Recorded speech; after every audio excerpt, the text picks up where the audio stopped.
Hi everyone, welcome back. I hope you all had a good week. So you may have seen my community post on Friday, but if you didn't, we have a new limited edition Valentine's Day hoodie. Oh my God, this color, I am in love. So this is a really cute like bubblegum pink color, and then the print is hot pink. And we did just do the Zodiac hoodie because I love the Zodiac hoodie. It's my favorite. And this is a very limited drop. It is only here for 1 week, but it's only here until Friday. Now you only have like 5 days. So if you want this limited edition Valentine's Day hoodie, you have until Friday. Okay, so today's case, we are going to be talking about the case of Stephen Grant. And this case actually does take place around Valentine's Day, which is why I decided to do it this week, seeing as it's Valentine's Day tomorrow. Happy Valentine's Day, everyone. Even though this case has nothing to do with Valentine's Day, it doesn't. I mean, it is kind of like a love story murder situation, but it has nothing to do with Valentine's Day. It just so happened to happen around Valentine's Day. So Stephen was a man whose ego was bruised by a very strong, independent, successful woman. His wife Tara was a very successful woman. She earned quite a lot of money from her job, and Stephen couldn't handle that. Please, call anybody, call the police, call me, call in-laws, call someone.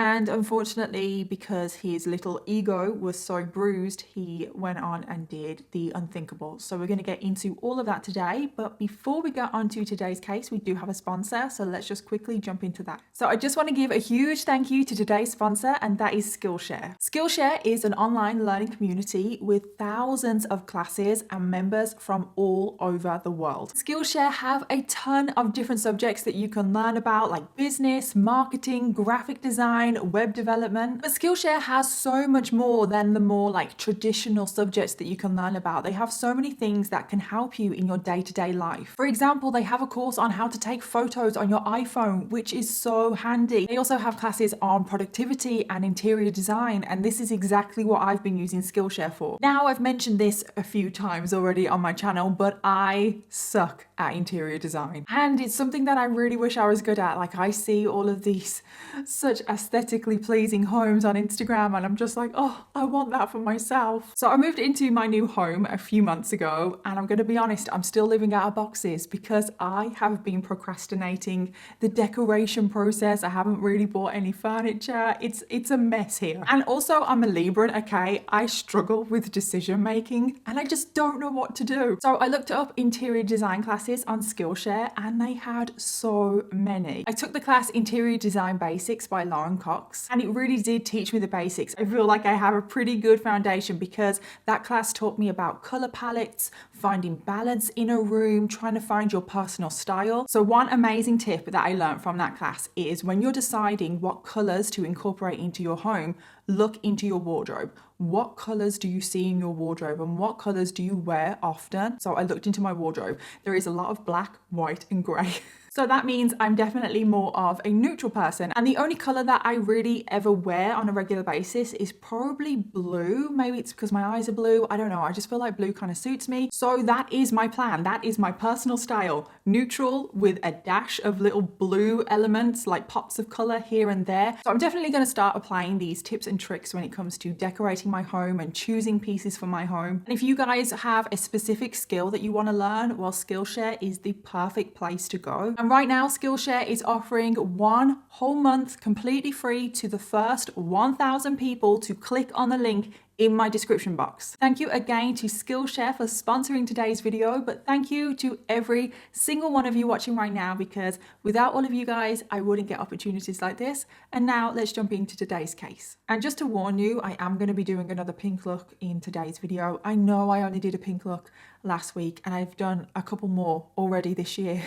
And I'm sorry, but it's Valentine's Day, okay? So don't come for me. Stephen was born on the 18th of January, 1970, making him a Capricorn. He was born to parents Al and Susan Grant. He also had an older sister called Kelly, and the whole family lived in Sterling Heights, Detroit, Michigan. Now, in school, Stephen was described as a little bit odd, a little bit weird. He had a reputation for being a little bit nerdy, a little bit goofy, but that's pretty much it, which is, to be honest, a lot of kids. So nothing really out of the ordinary. He did struggle to make friends though. He was kind of labelled uncool. Stephen's parents did get a divorce when he was 14 years old, and this did really affect Stephen because he only had one sister and they were split up. But this was, from my understanding anyway, it was the children's choice. Stephen decided to stay with his mom, yet his sister Kelly chose to go and live with their dad. And Stephen had another personality trait that a lot of people have commented on, and it does seem to be a common trait in these videos because Stephen was a habitual liar. One example of this when Stephen was in high school is that he met another girl. She was from a different high school, and in order to impress her, he told her that he was a part of the basketball team, which was completely untrue. He wasn't on the team, which, to be honest, doesn't seem that bad, does it? But unfortunately, this was a trait that would carry on into his adult life, which obviously would be a big deal. And going back to the girl that he met, him impressing her, saying that he was on the basketball team, it worked because he managed to get a date with this girl. But she soon found out that he lied about being on the basketball team, and she was like, yeah, no, this is over, we are done. And little lies like this are not unusual for kids and for teenagers, but it was a trait that carried on into his adult life. He was just that kind of person that didn't think that the rules applied to him. He just thought that he could blag his way through life and that everything would be handed to him. He was very entitled. And unfortunately with Stephen, I don't know who's to blame here, but he never seemed to be held accountable for anything that he did either, because another example of this kind of behavior is that when he was 19 years old, his driving license got suspended because he had run up so many speeding tickets and he wasn't paying them, so his driving license got suspended. But he continued on driving on a suspended license. He was eventually arrested because he did get caught. But he just thought that he could get away with it. Straight away after high school, Stephen did enroll in college, but he soon dropped out because he wasn't really interested in putting in hard work, and he wanted a job that was going to get him a lot of money. So then after dropping out of college, he did try and apply to law school, but Stephen again didn't have the commitment for law school, because if there is anything that you need commitment for, it's law school. And this again goes back to his personality. He wanted a job that was going to give him a lot of money, but he wasn't willing to work for it. He wasn't willing to go out and get the qualifications needed for those kinds of jobs. His mindset was that he was entitled to a job that was going to pay him a lot of money. It should just be handed to him. So in the end, Stephen got a job working for the Democratic Party in hopes that by getting into politics, this would lead to more money. And it was in this job that he met a woman called Tara. Tara was born in rural Michigan, where she lived with her parents and sister. And Tara was like the complete opposite of Stephen in school. She was very charismatic. She was very popular. She excelled in school. She was very academically gifted. And she was not afraid of hard work. She wanted to work. And after finishing high school, Tara was determined to have a successful career. So she went to Michigan State University to study for a degree in business administration. And she was studying for her degree when she met Stephen Grant. So they had met through some mutual friends that they both had, and Stephen was typical Stephen. He was lying to impress Tara. He was making up loads of stuff about himself, thinking that this was going to impress her, which it didn't. Tara was not interested in Stephen at all. She actually found his personality off-putting. I think she could see right through his BS. And Stephen just came across as a complete know-it-all. It's just so annoying when people are like that. And Stephen's favorite topic of conversation was Stephen, which is never going to impress anyone, is it? And he just gave off the vibes that he felt like he was above everyone. So Tara turned him down. She was like, yeah, no, I don't want to be around you, go away. But Stephen just kept popping up everywhere. It's really weird, isn't it? Because this is probably one of the only things that Stephen ever committed to. He really wanted to get a date with Tara. So he was just popping up left, right, and center. Wherever Tara was, he was there, which is stalker vibes. And eventually she did agree to go on a date with him. So they go on their first date, and Tara has warmed a little bit to Stephen. And on the first date, she's like, oh, I don't think he's that bad. Like, maybe I have judged him a little bit too quickly. So then not long after their first date, they had only gone on this one date, Tara's grandfather died and Tara had to go back to her hometown to go to the funeral. And whilst she was at the funeral, Stephen appeared. And Tara was so shocked to see Stephen there because she was like, I was not expecting you to be here. Like, what are you doing here? And Stephen just said, I wanted to be here to support you. And he had traveled, I don't know how many miles, but it was hundreds of miles that he had traveled to go to Tara's grandfather's funeral. And Tara just thought, oh my God, that is really sweet. Like, he didn't have to do that. And Stephen was showing how he felt in his actions, which is obviously so important. And Tara was like, you know what?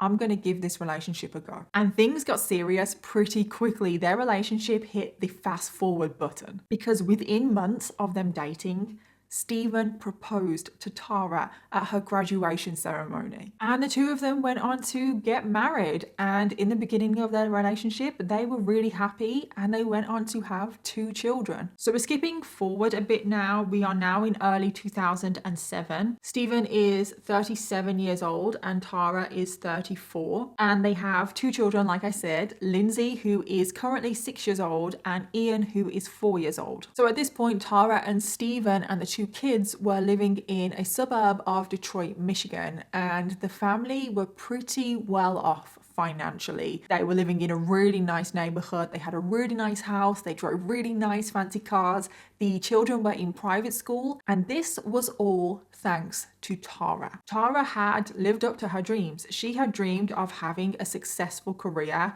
and she had made it happen. She had a very good job working for the engineering firm Washington International Group. She had a 6-figure salary, and she was traveling a lot with her job as well. Like, she was going to London, she was going to various different countries in South America, she was going all over the States. And right now in 2007, Tara was based in Puerto Rico. So you're probably thinking, hang on, Tara is based in Puerto Rico, but the family lives in Detroit, Michigan? Like, how does that work? Well, Tara had to travel to Puerto Rico Monday to Friday, and then she came back on Friday night, spent the weekend in Detroit, and then traveled back on Monday back to Puerto Rico. In the week, Monday to Friday, it was Stephen that stayed home with the kids. So, what about Stephen's career? Well, as we probably all figured out from his personality type, the career that he wanted didn't exactly plan out. His first job in politics didn't last too long. And even though his first job in politics never really worked out, he still wanted to work in politics, and he always planned to get another job in politics, but he never did.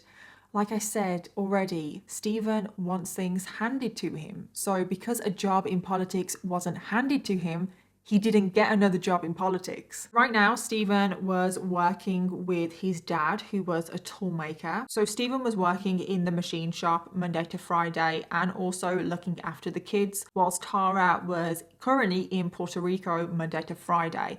Now, Stephen was not happy with this arrangement. And when one parent has to work away and all of the responsibilities really of the house and of the children are left with one parent, obviously that can be very difficult. But the thing is, Stephen wasn't annoyed by that.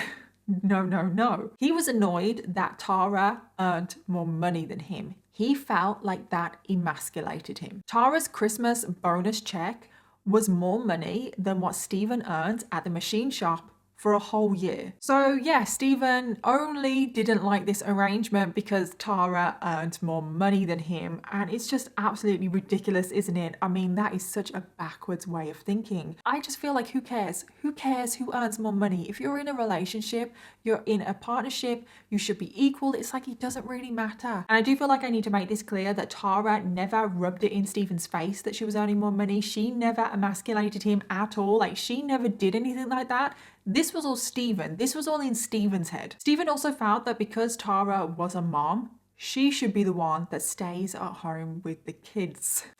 I don't even feel like I need to make a comment on that. Stephen said, quote, "I was a better mom than Tara. There's no other way to put it. I was the mom of the house. She was gone all the time," which again is a load of crap because Tara absolutely adored her children. Yes, she was gone Monday to Friday, but that doesn't mean that she cares any less for her children. She would dote on her children all the time. She was always in contact with them, and she made her career work as well as being a mom. She spent as much time with her children as she possibly could. I mean, she was flying back home every weekend to be with her kids, to be with her family. And whenever she went back to Puerto Rico, she would leave little notes for her children telling them how much they meant to her, how much she loved them. And it's just crazy, isn't it? Because if the roles were reversed, I guarantee you Stephen wouldn't be thinking like this. I also don't think that if Stephen was the one working away, if he was having to fly to Puerto Rico, I guarantee you he would not be coming home every weekend. And that has got nothing to do with the fact that he's a dad or anything like that. It's got everything to do with Stephen's personality. So Stephen's attitude towards this arrangement was definitely a source of tension in the relationship. So because Tara was away Monday to Friday, Stephen was working full-time at the machine shop. Both of them decided to hire an au pair to help out looking after the children. Now, I had never actually heard of the term au pair before this case, so please correct me if I'm wrong with my description of what an au pair is in the comments. But from my understanding, an au pair is kind of like a live-in nanny, but the person comes from a different country. A lot of the time, au pairs are younger, and most of the time they're also studying, and they live with a family to look after the children in exchange for accommodation and also payment. So Stephen and Tara were hiring au pairs to help out with childcare. And Tara was also really keen on this idea as well, because hiring an au pair will hopefully help the children learn another language. So Stephen and Tara had hired a number of au pairs over the last few years, but none of them seemed to last very long. So at this point, they had just hired their 7th au pair, who was 19-year-old Verena from Germany. So after hiring Verena, Stephen was spending a lot of time with her when Tara was obviously in Puerto Rico working. And I bet you're all thinking, I know where this is going. I do.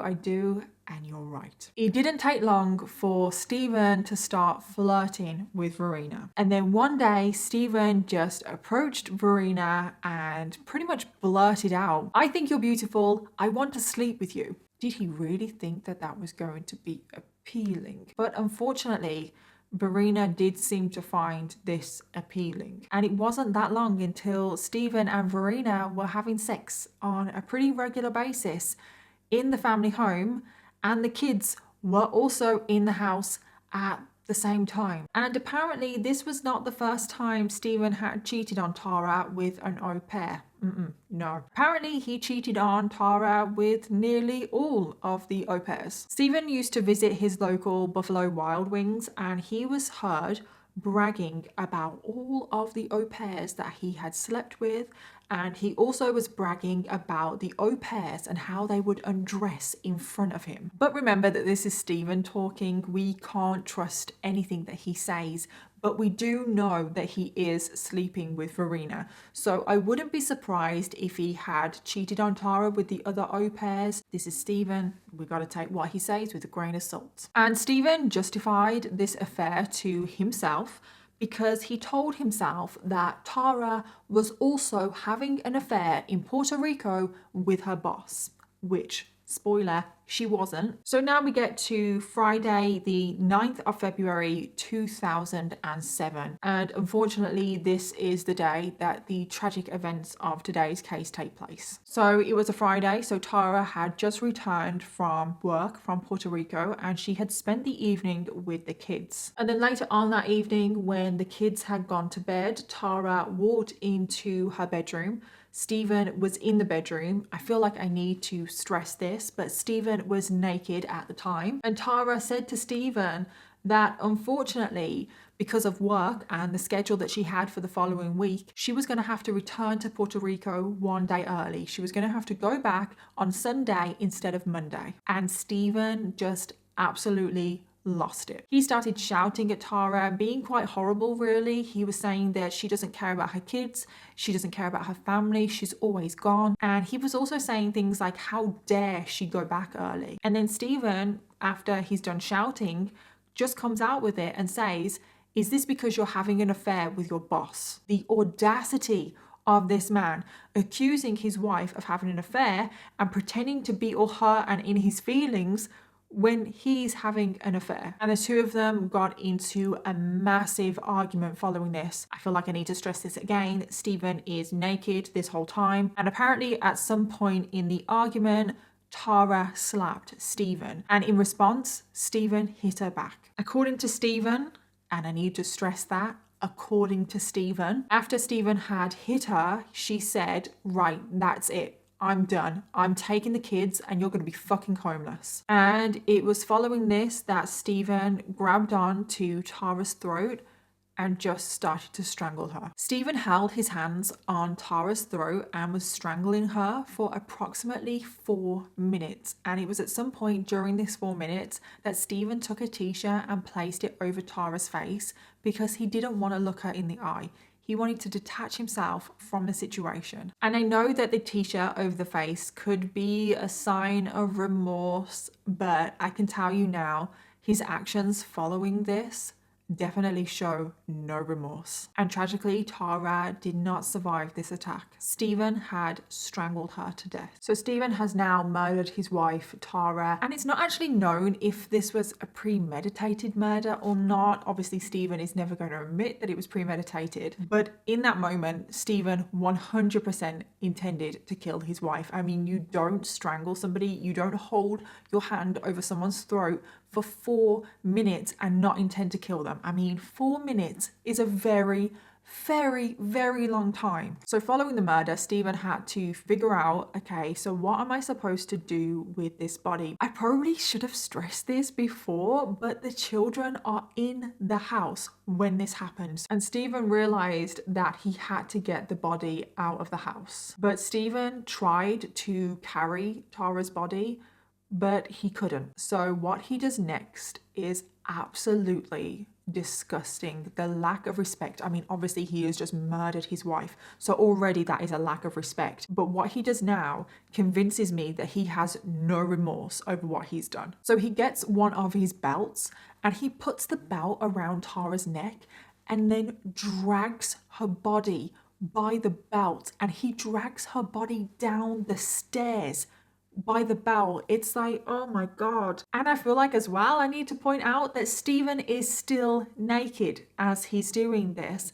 and his kids are just asleep a couple of rooms down. It's like they could wake up at any moment. I'm glad that they didn't. So he drags Tara's body all the way down to the garage and he tries to get her body into his SUV. He picks up her body, but he drops it. And in Stephen's own words, when he dropped Tara's body, he said that it sounded like dropping a watermelon on concrete. And he said that after hearing that sound, he knew that Tara was definitely dead. And I still cannot get over that the children are in the house. This man is just completely sick. So he eventually gets Tara's body into his SUV and then he returns back to the house.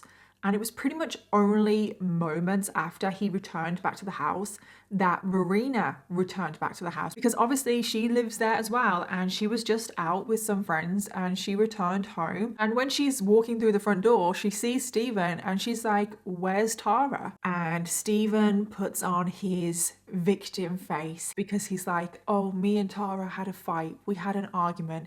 It's over. She's left me. He is really trying his hardest to get Verena to feel sorry for him. It's just like, oh my god. And it was from this moment onwards that Stephen continued on that fake little story that Tara had left him, she had ran out on him, she was cheating on him, and she had returned back to Puerto Rico. So after Stephen tells Verena this little story, he then starts to call Tara's cell phone. Obviously, she doesn't answer, so he starts to leave her voice messages. He's saying things like, I haven't heard from you, like, what's going on? Are you okay? He is texting her similar things as well, when he knows full well that he has just murdered her. Hi, this is the back on the third ringer. Please leave your message and I will get back to you as soon as I can.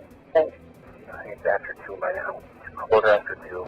I just want to know what's going on. I think you owe me and your kids. At least you'll fill up with an explanation. Call me. Just call and let me know what the hell's going on. Bye. But what Stephen is actually doing here is he's covering his tracks. He's laying all of those breadcrumbs so when the police come around, he has got a story to tell. He looks innocent. So Stephen goes to bed, and then the next day he gets up, he says goodbye to his kids, and he leaves in the SUV. And he takes Tara's body to his dad's machine shop. And this is where he decides that he is going to dismember Tara's body. I just don't know how anyone can claim to love their children when they have done something like Stephen has done, because obviously earlier on in the story he was saying how much he cared about his kids and how he was the mom and he was a better parent than Tara. Well, it doesn't really seem like it, does it, Stephen? Because you have just murdered your children's mother and then you're going around pretending that everything is okay and everything is normal. I will just never be able to understand these people. So Stephen, in his dad's machine shop, goes about dismembering Tara's body. He separates the limbs and the head from the body, so all that was left was the torso. He then wrapped all of the body parts in plastic tarp and placed them in large containers. He then heads to Stony Creek Park, and when he gets there, I don't know the layout, okay, but wherever he was in this park, he was at the top of a hill, and it was actually snowing around this time, so he took his children's sled to move Tara's body around this park. And he was at the top of this hill and he lets the sled go accidentally, and the sled is going down this huge hill. And Stephen has said that when the sled reached the bottom of the hill, Tara's body parts actually spilled out. And amazingly, no one seemed to notice this whole thing. I don't know whether this park is pretty big.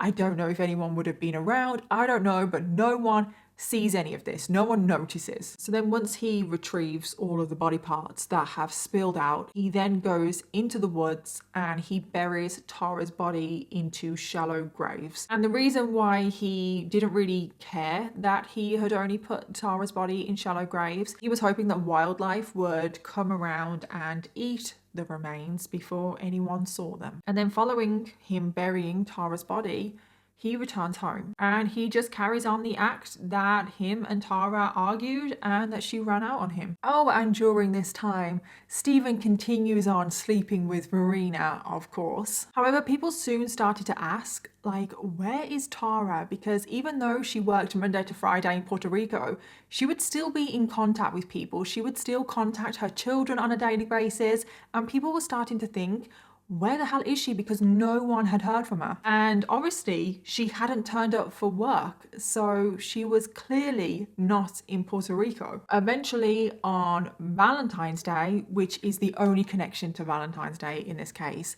Stephen finally went to the police to report his wife missing. So when the police hear Stephen's story, the first question that they ask is, why have you waited so long to report your wife missing? She went missing 5 days ago. Like, what the hell has taken you so long? And immediately Stephen starts getting a little shifty. He starts like acting really nervous, like he doesn't make eye contact. And from this moment on, he couldn't really seem to give straight answers.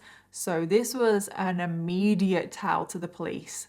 Okay, something is not quite right here. But the police at this point, even though they may be a little bit suspicious of Stephen's story, right now, Tara is only a missing person. They have no reason to suspect Stephen at this point. I mean, I'm going to be completely honest. If I was in that room hearing his story, I would definitely suspect him of something, but that's just me. And the police set up a search party to try and find Tara. And it was during this time that Stephen started to play up to the media. And I feel like we've done this quite a few times recently. You would think that because they've just committed a murder, they wouldn't want attention. It just doesn't make sense. I hope Tara walks in that door right there. If not, I hope myself has 10 messages from her. I walked back into the room. And in the interviews, of course, Stephen is playing the victim card. He's like pretending to be really concerned for his wife and her whereabouts, and he just wants her to return home. And he starts like screwing up his face as if he's crying, but there's no tears coming down. Stephen, you're not fooling anyone. Please, call anybody, call the police, call me, call in-laws, call someone. If you see her, tell me, please.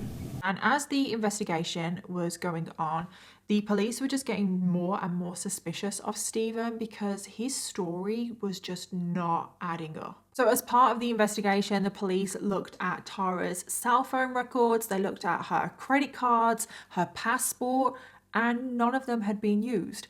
So the police were just like, what the hell, this is just so weird. You're telling me that Tara has been missing for 5 days. There is no suspicious activity. There is no reason to think that she has been abducted in some kind of way. And you're telling me that she hasn't used her cell phone, she hasn't used any of her cards, and she hasn't used her passport, which she would have done to go back to Puerto Rico.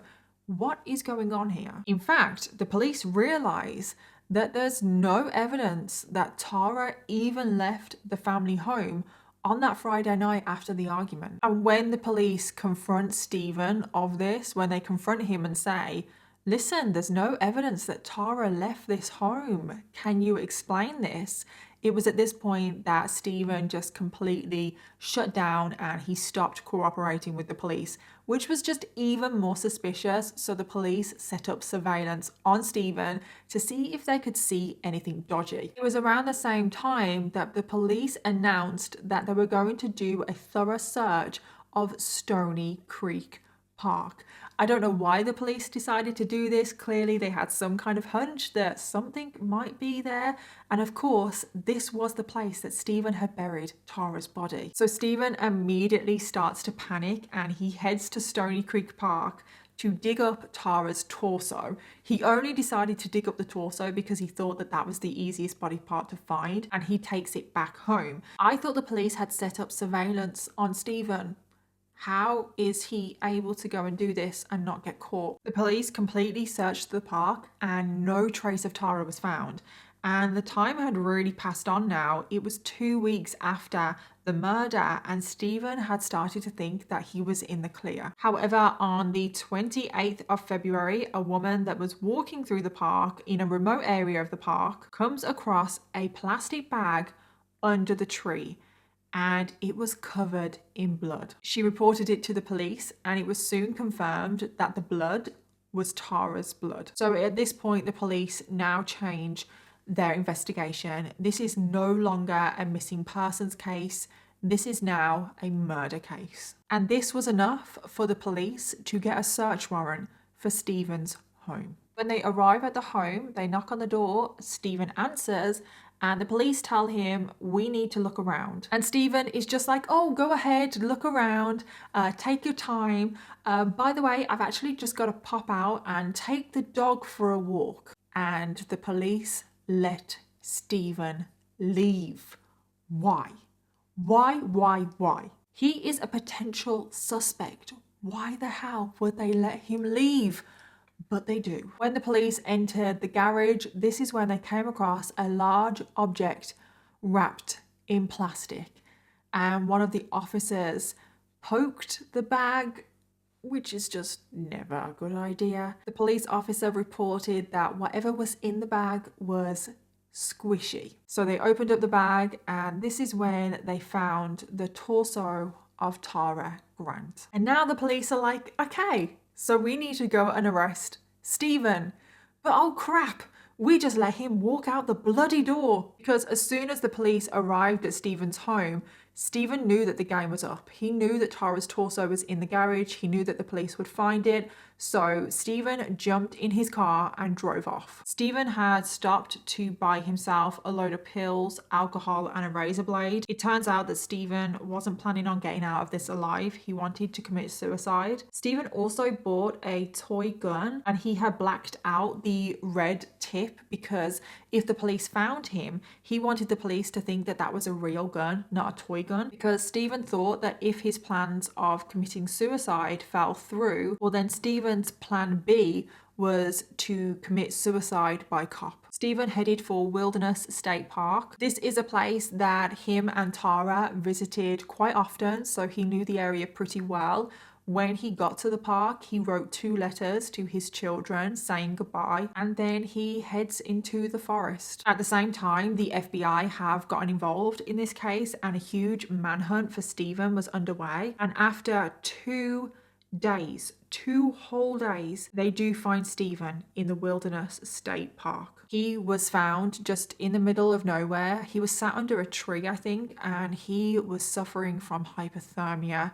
He was barely clinging onto his life. He was semi-conscious. He was talking to himself. So Stephen was still alive. We obviously don't really know what happened. He did have drugs and alcohol in his system, and he was airlifted to a hospital in Michigan. Stephen did recover in hospital, and immediately after recovery, he was arrested and charged with the murder of Tara. Stephen at this point didn't really see the point in trying to hide what happened, so he did come clean about everything. Stephen gave a full confession, and the police were shocked at how cold he was and the detailed description that he went into. It was just shocking. She fell, she banged back her head on the floor, and then she said something like, "That's it. I'm gonna take the kids, you're gonna be homeless, you're a piece of and I choked her. I grabbed her neck and choked her. She finally grabbed my hand at one point, but it was too late. I couldn't stop it. And I wrapped something, a belt, around her neck. I think it was my brown leather belt, and I knew I couldn't carry her. So I wrapped that around her neck, and I used it to basically pull her down the stairs, stopped her. It was the most disgusting noise. It just sounded like dropping a watermelon on the cement. I knew then that I had killed her. I cut Tara's hands off, and I cut to the next joint, and the next joint. And then I just told myself, look, if you don't do this, you're going to prison for the rest of your life. The sled took off. And now I'm chasing after this sled that has my wife's cut body in it down a hill. And I finally got it stopped when it fell over and it broke. And all these pieces have now fallen all over the place. And following his confession, the police went straight back to Stony Creek Park, and they did manage to recover some more of Tara's remains. However, not all of her remains have been found. Police also searched Stephen's dad's machine shop, and they found blades there that still had remains of Tara's flesh on them. Stephen's case went to trial, and he was found guilty of second-degree murder. He was found guilty of second-degree murder because it's not clear if the murder was premeditated or not, and he was sentenced to 50 to 80 years in prison, and he still remains there to this day. And after Stephen's confession, Tara's funeral did take place, which was an incredibly sad event. Tara was remembered as an absolutely devoted and amazing mother to her 2 children, which she adored so much, despite what Stephen had tried to say. Tara was an independent and highly driven woman who had worked hard to support her children and support her family. Tara's children were placed in the care of their aunt, Tara's sister, who took great care of them. And as the children have grown up, both of them have campaigned against domestic violence in honor and memory of their mother. Every year, the 2 children, Lindsay and Ian, arrange a 5K walk in honor and memory of their mother, and it takes place every single year. Well, take a look at this video. You're looking at some folks who were teaming up for the fight against domestic violence. This was one of the past Tara's Walks events honoring the memory of Tara Grant, a woman from Macomb County who was murdered by her husband 12 years ago. And the walk is to help raise funds for the Turning Point charity, which is a charity against domestic violence. And I will leave a link to that charity down below in the description box if you wanted to go check them out. And that was the case, the very sad, tragic case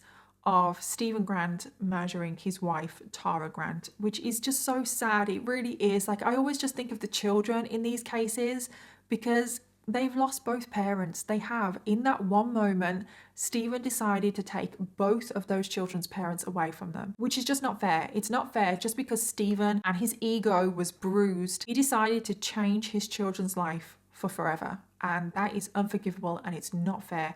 And I hope Lindsay and Ian are doing okay. Like, I hope they are okay. So as always, let me know your thoughts, theories and opinions down below because I want to know all of them. Also, don't forget to let me know your case suggestions because I always want to know what you want to hear next. Thank you again to Skillshare for sponsoring today's video. Don't forget, Valentine's Day hoodies only available until Friday. Yeah, that is everything, and I'll see you in my next video. Bye.